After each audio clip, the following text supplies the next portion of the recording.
Why Atheism Fails, the Bankruptcy of the Godless Worldview. What would happen in a state where God was entirely removed from society? Where irreligion was institutionalized as the official ideology? Where religion was banned and godlessness was the order of the day?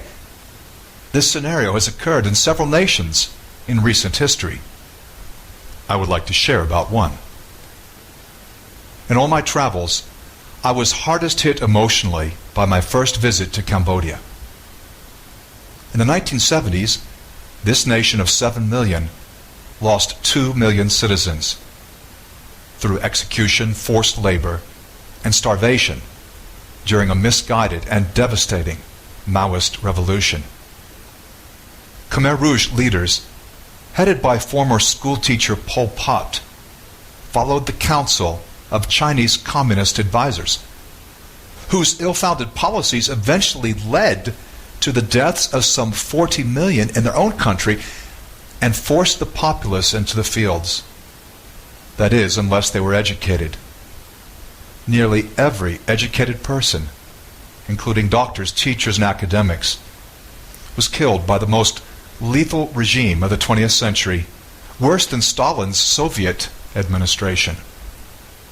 This was a political experiment gone terribly wrong.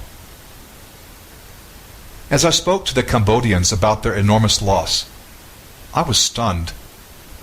Visiting the Central Torture Center, seeing the implements of barbaric cruelty, and the photographs of those executed, I could hardly restrain myself from thinking about the issue of divine justice.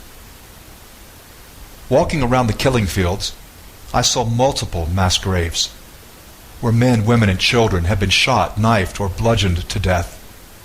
Bones, teeth, and shreds of clothing lay in situ, vestiges of destroyed lives.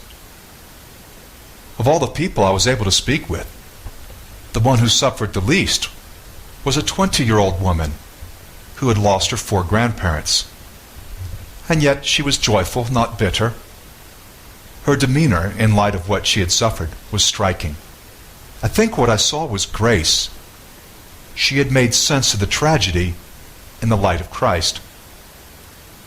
My heart was filled with horror and a sense of pathos.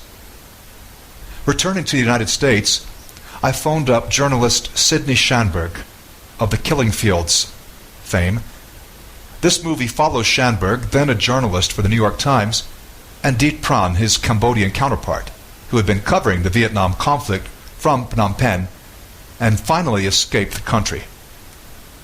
Schanberg told me that his thoughts of Cambodia are only of unspeakable sorrow. I began to buy books about the Cambodian genocide.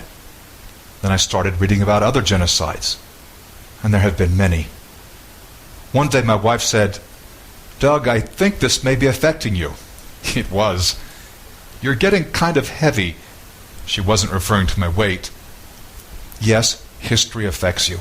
There's much to learn, interesting stuff, but also so much that is dismal, even deplorable.